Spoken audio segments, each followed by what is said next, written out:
Salut à toi, je suis Aruna, bienvenue sur ma chaîne. Ici, on parle essentiellement de tout ce qui est processus de data et également d'automatisation. Et aujourd'hui, on va parler de l'automatisation. Ok, on va essayer de poser les bases, hein, sur l'automatisation. Donc, ce que tout professionnel doit comprendre aujourd'hui, hein, quand on parle d'automatisation, à mon humble avis. Alors, de plus en plus, vous entendez parler d'automatisation avec l'IA, avec les robots, etc., etc. Mais concrètement, de quoi est-ce qu'il s'agit? Est-ce que cela a vraiment un impact positif sur nos vies ou bien peut-être que voilà, ça va nous rafler tous nos jobs, comme on dit, hein, ça va nous prendre tous nos jobs, hein, surtout tout ce qui est travailleur, manager et puis même les étudiants aujourd'hui, hein. Qu'est-ce que c'est? On en parle un peu ici. Alors, donc l'objectif ici, c'est d'expliquer simplement, hein, ce qu'est l'automatisation, pourquoi est-ce que ça existe et comment est-ce que toi, en tant que travailleur, toi, en tant que manager, toi, en tant que étudiant peut-être aussi, tu peux en tirer profit sans pourtant être un ingénieur ou un programmeur, quoi. OK? Donc, tout de suite, on passe à la définition, n'est-ce pas? Qu'est-ce que c'est l'automatisation? Simplement, hein. C'est donc confier une tâche, donc confier une tâche à une machine, à un logiciel ou un système. OK?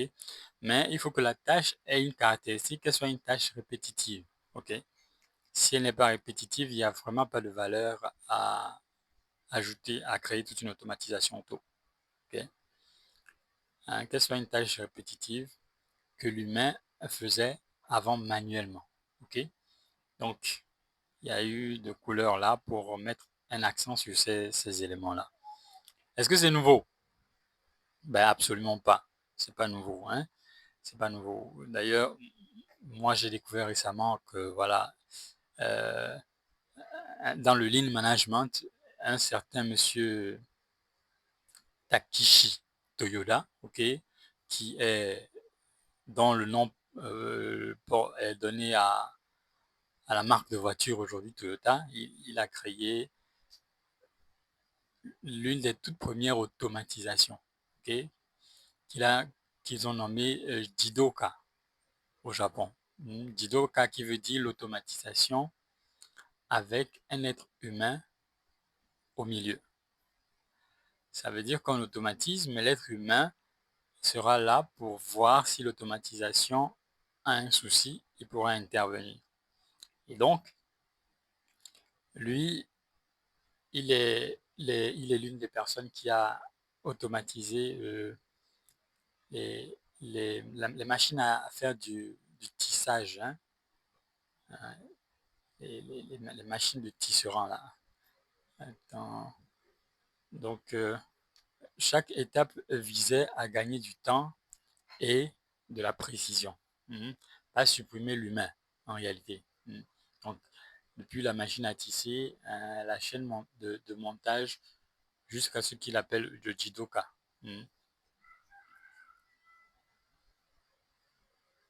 Maintenant, pourquoi automatiser aujourd'hui en réalité? Les entreprises et les individus cherchent à automatiser généralement pour gagner du temps, hein, pour gagner du temps. Ça, c'est l'une des toutes premières choses qu'on voit, mais derrière aussi, c'est réduire les erreurs. Ok? On va souvent gagner du temps et améliorer la productivité. C'est bien, c'est vrai, mais aussi on réduit les erreurs. Pourquoi? Parce qu'en réduisant les erreurs, vous avez également la productivité qui augmente, hein, en réalité. On réduit les erreurs parce que quand vous faites des erreurs, ce qui se passe, c'est qu'on finit par corriger ces erreurs-là. Corriger les erreurs, ça a un coût, puisque ça coûte en temps, ça coûte en ressources qu'il faut utiliser, même la ressource humaine, même les machines qu'il faut utiliser, etc. Donc, si on peut éviter ça en automatisant, c'est génial. Donc, ça fait que l'entreprise gagne de l'argent. Concentrer aussi les efforts, n'est-ce pas, sur les tâches qui ont plus de valeur ajoutée. Aujourd'hui, si on automatise, par exemple, une tâche qui vous prend 30 minutes tous les jours, 1 heure de temps tous les jours, ça veut dire qu'à la fin de la semaine, vous gagnez 5 heures de temps. Ces 5 heures de temps-là, vous pouvez les affecter à quelque chose qui ajoute plus de valeur. Si vous êtes quelqu'un qui, je vais prendre quel exemple? Si vous êtes quelqu'un qui peut-être fait des factures dans une entreprise, votre rôle c'est de réaliser des factures. Donc, on vous envoie les éléments du client, vous faites des factures. Si vous automatisez ce process, vous aurez peut-être plus de temps. Ça vous fera peut-être 5 heures si vous économisez 1 heure de temps tous les jours. Ça vous fera peut-être 5 heures de temps à la fin de la semaine ou bien 1 heure par jour pour vous concentrer, par exemple, sur d'autres soucis que les clients ont sur les mêmes factures-là.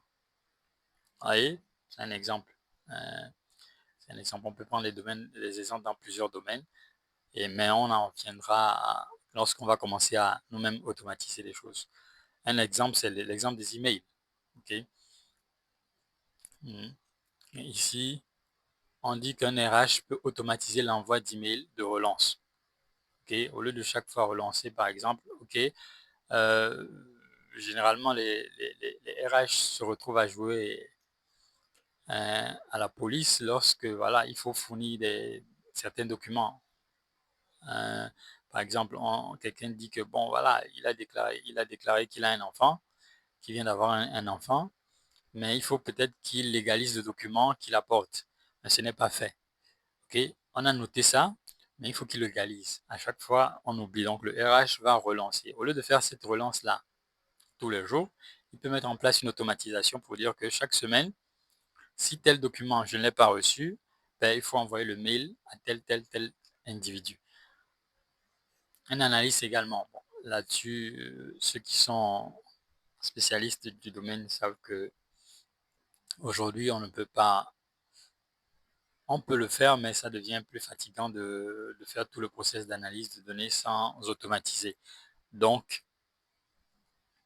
on automatise par exemple pour ceux qui sont dans le domaine de la BI chez Microsoft. Ouais, on utilise comme Power Query par exemple pour automatiser hein, tout le pipeline d'ETL. OK? Un étudiant peut également automatiser la collecte d'informations pour ses recherches. Pourquoi pas? On peut automatiser cela aussi. Comment est-ce que ça fonctionne sans jargon, hein, sans termes techniques? Parce que avant, c'est dans les entreprises, généralement, c'est soit les informaticiens qui le font, ou alors dans les entreprises industrielles, voilà, c'est les spécialistes de ce domaine-là qui le faisaient. Alors, on définit simplement une règle, hein, pour principe de base. On définit simplement une règle. Ensuite, on déclenche une action et le système exécute. Donc, on définit une règle et puis le système donc une règle, on construit un système en gros, hein, construit un système, on dit la règle c'est, ok, si tu vois ceci, on demande au système si telle action se passe, toi tu dois faire telle action qui vont suivre, ok? Et après, si telle autre action se passe, tu peux faire telle action, ok? En gros, c'est quelque chose comme ça. Donc, c'est ce qu'on met on définit une règle. Ensuite, la règle, elle est déclenchée, OK, par ce qu'on appelle généralement un trigger, OK, un trigger, donc un déclencheur. Donc, le déclencheur, il va déclencher l'exécution du système et ce système va s'exécuter tel qu'il a été programmé. Trois grands types d'automatisation.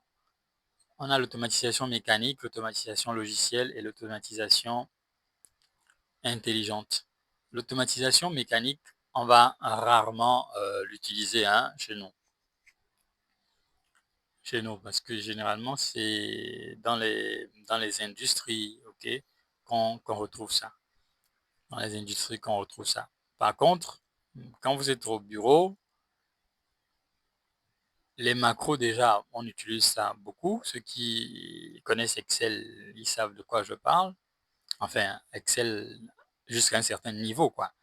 Hein. Ils savent de quoi je parle. Les scripts, hein, ça c'est pour ceux qui utilisent des langages de programmation comme Python. Et les RPA, c'est justement ce que monsieur tout le monde peut utiliser aujourd'hui pour faire son automatisation. OK? RPA, c'est Robotic Process Automation. OK? Donc, l'automatisation des processus, l'automatisation robotique des processus. OK? Donc, euh, ensuite, après ça, donc on est à ce niveau. On va quitter ce niveau maintenant pour arriver à celui-ci, celui de l'automatisation intelligente.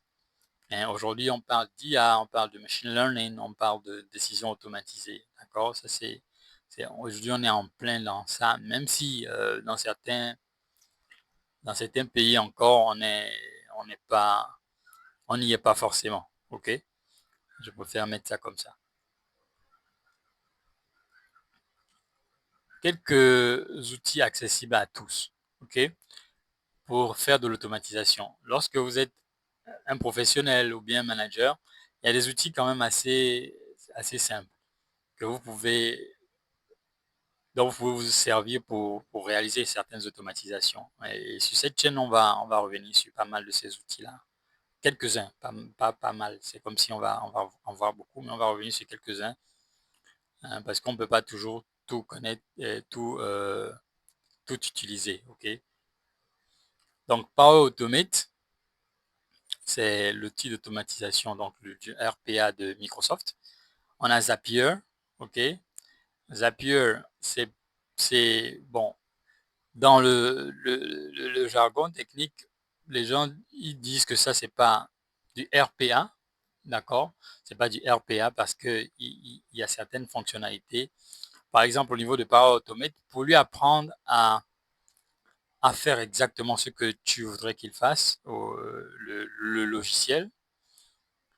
Donc, pour lui montrer l'automatisation que tu veux, tu peux utiliser ta souris, tu exécutes devant lui comme on fait pour les macros dans Excel, et il va enregistrer pour répéter cette action après. Hein, par exemple, aller sur Internet, copier quelque chose, venir coller dans un fichier Excel. Tu peux faire tout ça et puis il récupère lui-même, il le fait.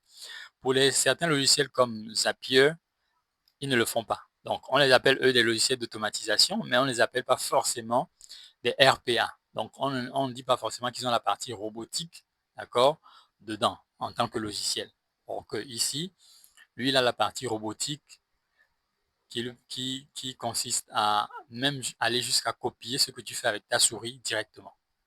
On a aussi l'autre qu'on appelle Make, ok, qui fait aussi les mêmes choses que Zapier.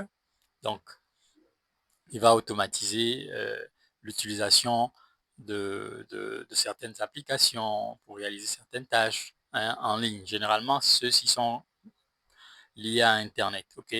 Tandis que Power Automate, on a Power Automate Desktop qui n'a pas besoin d'Internet pour fonctionner. Ok. Vous pouvez le faire. Bon, pas besoin d'Internet pour fonctionner, c'est un peu trop dire, mais il fonctionne en local sur votre machine. Mais il doit être connecté à Internet parce qu'il est connecté directement au cloud de Microsoft qui lui permet à chaque fois vous donner tous les outils qui vous permettent de réaliser vos automatisations. On a Notion, ou bien Notion pour les anglicismes. Euh, on a Notion, je connais, mais je n'utilise pas je n'ai pas utilisé l'automatisation précisément. Je connais également Trello, mais pareil, je n'ai pas utilisé l'automatisation précisément. Mais ici, on va forcément parler de Power Automate, on va forcément parler de Zapier, on va forcément parler de Make ou encore N8N, ok, qui est la star en ce moment, et également de IFTT,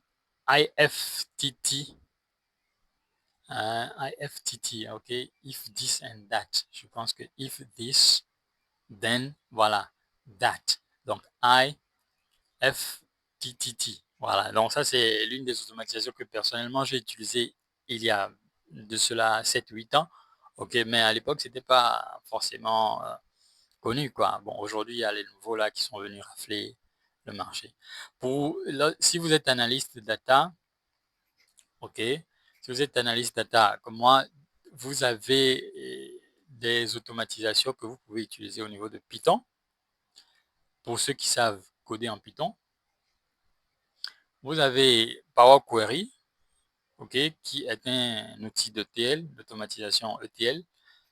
Bon, après, c'est discutable. Est-ce que c'est vraiment ETL ou bien ET tout court? Bon, ça, c'est une discussion des professionnels du domaine, ou bien Power BI Data Flow sur le cloud, de Power BI Service. Pour les étudiants, vous pouvez faire les macros, Google Sheet ou bien Excel, hein. On ne connaît pas forcément Google Sheet de ce côté, mais Excel, c'est sûr. Donc, vous pouvez réaliser des macros pour automatiser.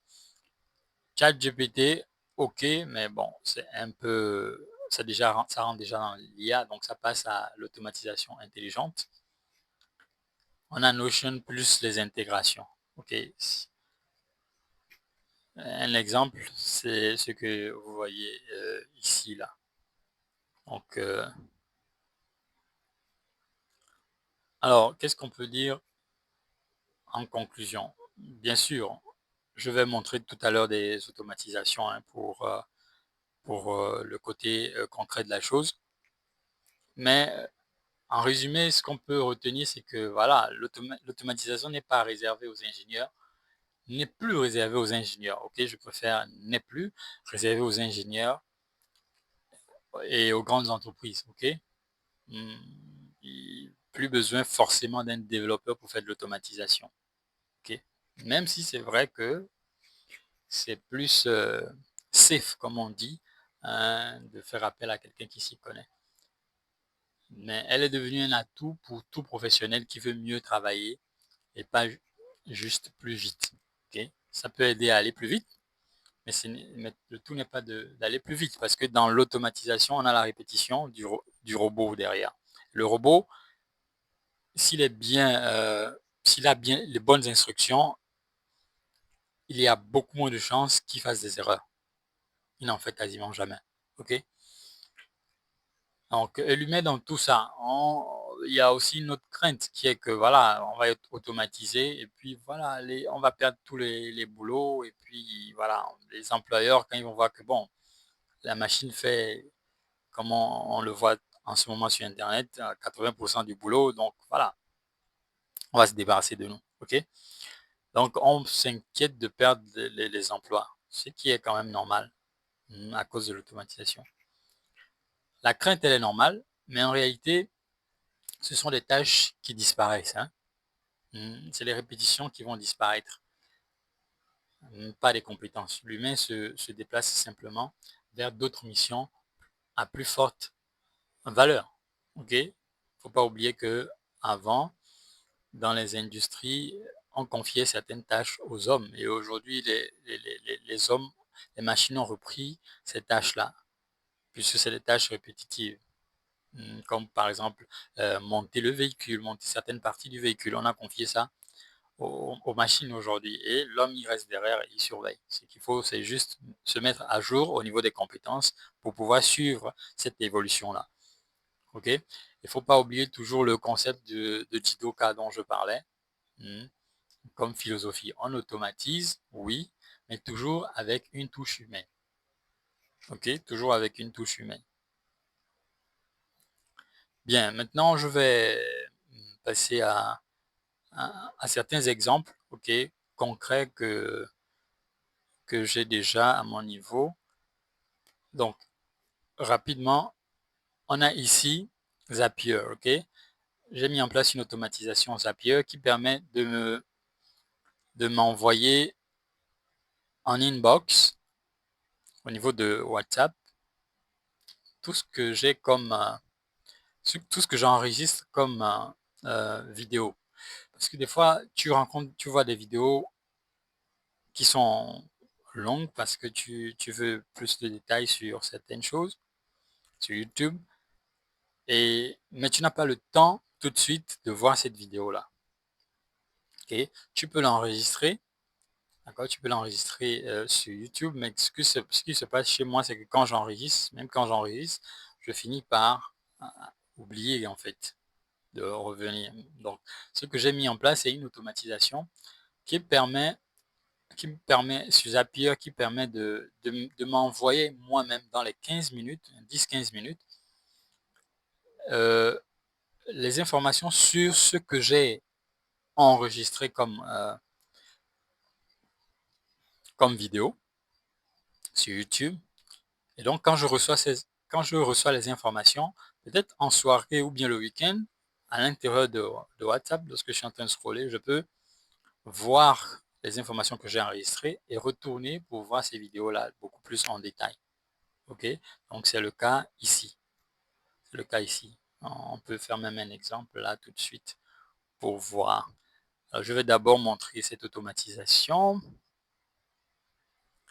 Bien, elle est là. OK? Elle est simple. Hein? L'objet aujourd'hui, c'est pas de montrer comment créer l'automatisation. Absolument pas. C'est juste de montrer la réalité de cela. Donc ici, c'est là. On a un nœud qui est là. Un nœud qui est là. Et c'est New Video in Playlist. Donc, j'ai demandé le setup. C'est là.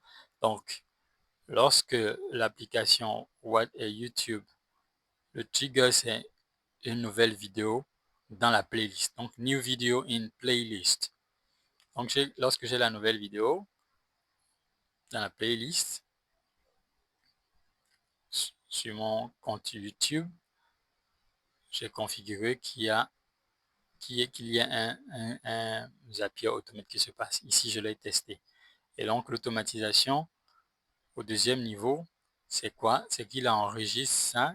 Quand c'est enregistré, il m'envoie un message sur mon WhatsApp. Donc, ici, ça descend là. Dès que la vidéo est nouvelle là, il descend ici pour m'envoyer le message dans mon WhatsApp. Alors, on va faire un exemple rapidement. Je vais ouvrir YouTube et la toute première vidéo qu'on va essayer d'enregistrer. À quoi ressemble vraiment la data science chez Google. OK? Ça, par exemple. C'est une vidéo qui m'intéresse. Donc, je viens là. Je clique sur enregistrer dans une playlist. OK? Maintenant, moi, j'ai choisi une playlist que j'ai nommée, par exemple, tableau croisé dynamique. Hein. Non. Ah non, ça c'est un autre compte. Attention, je change ici rapidement. Change de compte. Bien, ici c'est mon compte même qui a. C'est mon compte même qui a l'automatisation de Zapier. Voilà, c'est celui-là. Et donc, la toute première vidéo, donc Scariest AI Conversation of My Life. OK? J'imagine que ça m'intéresse. Donc, je viens là, je clique sur enregistrer dans une playlist. Et je veux voir ça plus tard. Donc, voilà la playlist Automate Zapier. J'enregistre ça dans cette playlist. OK? Et paf, c'est fini. OK? Ça, c'est une vidéo. Je descends encore, j'enregistre une autre vidéo.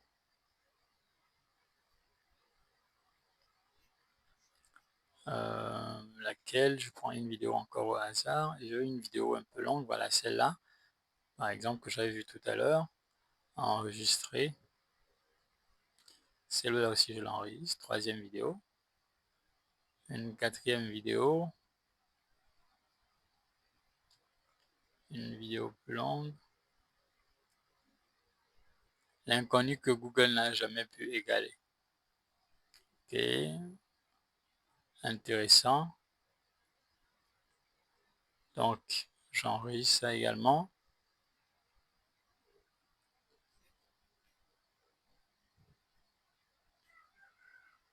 Bien. Donc, j'ai 3 vidéos que j'ai enregistrées. Normalement, je dois recevoir de Zapier dans les quelques 15 minutes environ une notification. En attendant, je vais montrer une autre automatisation. Ok, en attendant de revenir ici pour voir si effectivement j'ai reçu la notification dans mes WhatsApp. Ok, vous voyez, la dernière fois que j'ai fait ça, c'était le 18/9/2025. Donc, si on reçoit une nouvelle notification, ça doit venir avec la date d'aujourd'hui, ou bien la mention aujourd'hui tout de moins. L'autre automatisation, c'est N8N, ok, que j'aimerais montrer, c'est N8N. Ok. Ici c'est un peu plus compliqué parce que, bon, à un certain niveau de N8N, on demande un peu du code, hein, mais c'est généralement du JSON, donc c'est pas du, bon, j'ai envie de dire que c'est logique, vous voyez, c'est, il y a une petite logique derrière, mais bon, c'est vrai qu'il faut avoir quelques notions. Il faut avoir quand même quelques notions.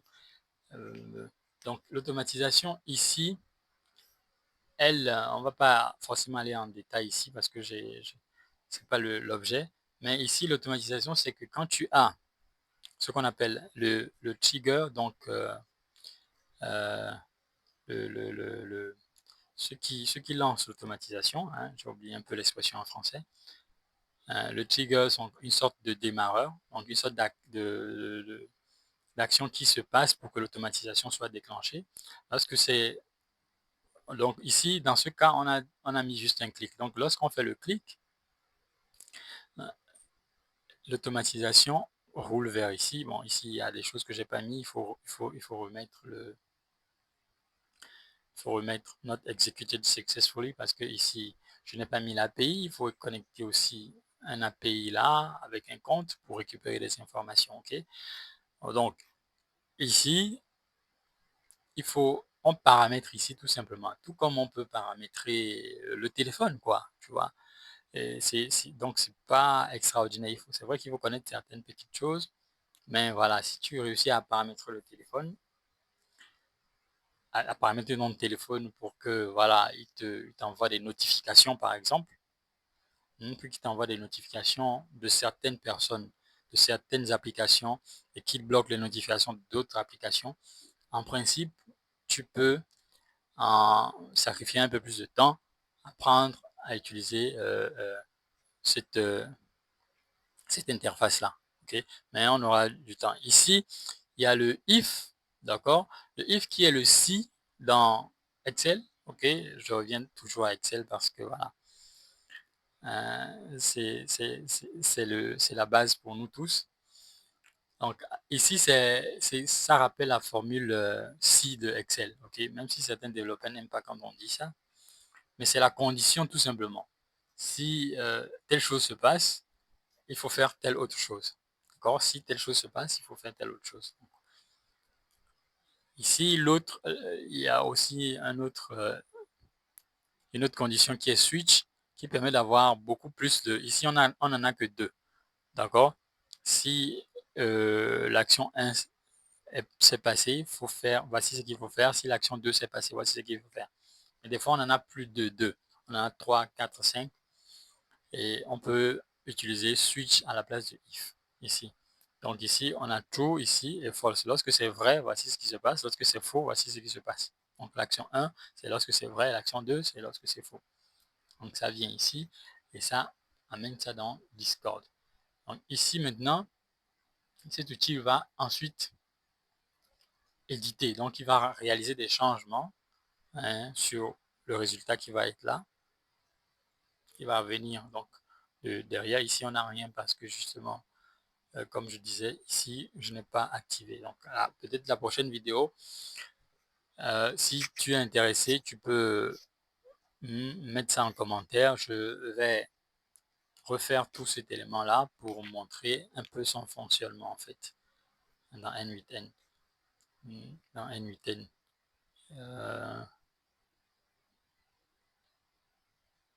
Donc ici, on récupère des informations, on récupère certaines informations, ok? Et en fonction de ce qu'il y a dans l'information, on les envoie, soit dans une base de données Airtable, ok, Airtable qui est un logiciel aussi qui offre une possibilité d'enregistrer des données c'est aussi quelque chose d'automatisation. Ou alors, on envoie, lorsque c'est pas ce qu'on cherche, on envoie plutôt des notifications dans Discord. OK, dans Discord pour les individus. Okay, donc, un peu comme celui que je montrais tout à l'heure sur Zapier. Bien, je pense qu'aujourd'hui, on va s'arrêter là. Je ne sais pas pourquoi notre Zapier n'affiche pas le résultat. Je vais venir là. Alors, l'interface se présente comme ceci normalement. Donc, quand vous avez créé votre compte sur Zapier, en tout cas, si ça t'intéresse, tu me dis. Et puis, je vais faire une vidéo pour présenter l'automatisation chez Zapier. Comment est-ce qu'on procède? Comment est-ce qu'on procède? Je dois voir ici.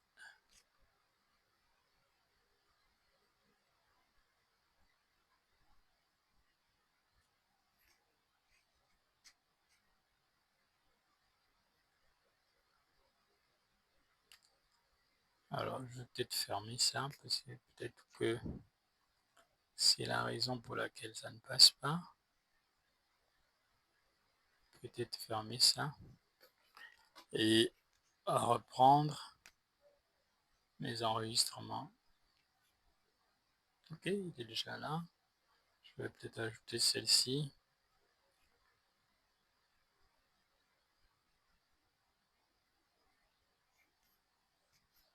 Et ajouter à la playlist Automate Zapier. Donc, étant donné que c'est ajouté à la playlist, ça devrait normalement me notifier au niveau de WhatsApp que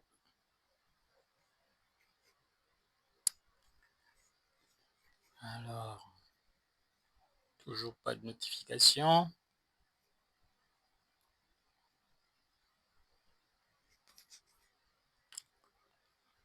Ok, ben c'est pas grave, hein. On va donc arrêter ici de risque. On va attendre, mais ça va mettre beaucoup plus de temps. Ce qui est sûr, c'est que ok, je voulais aussi montrer Power Automate, l'interface Power Automate. Ça aussi, c'est l'automatisation chez Microsoft, hein. Power Automate ici, on a les flux. Voilà, donc ça, c'est les différentes automatisations que j'ai eu à construire. On va voir celle-là, celle-là. Dès que je clique dessus, ce que ça fait normalement, je pense que ça ouvre mon Outlook.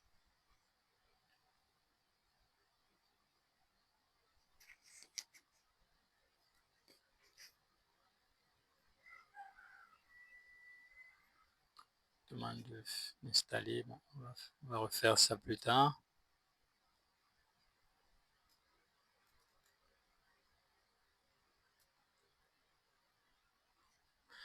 Voilà, normalement ça c'est activé. Je devrais voir Outlook lancé.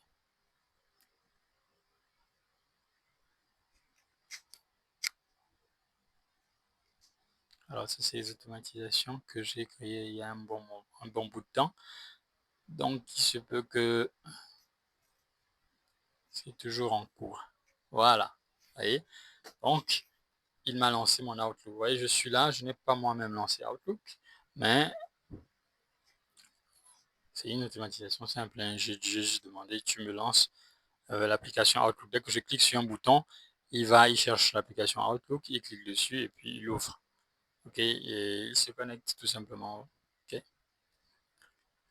On peut aussi lui demander, écrire un email, ouvre, et puis tu écris l'email, tu rédiges un email, et puis tu envoies ça à X, Y, Z personne. Bien, je pense qu'on va arrêter ici aujourd'hui. Si ce qui est fait ici t'a plu, n'hésite pas de liker, N'hésite pas à liker, n'hésite pas à t'abonner, n'hésite pas également à partager à ceux qui peuvent trouver l'intérêt dans ce contenu. Et moi, je te dis pour le moment, à la prochaine. Ciao, ciao.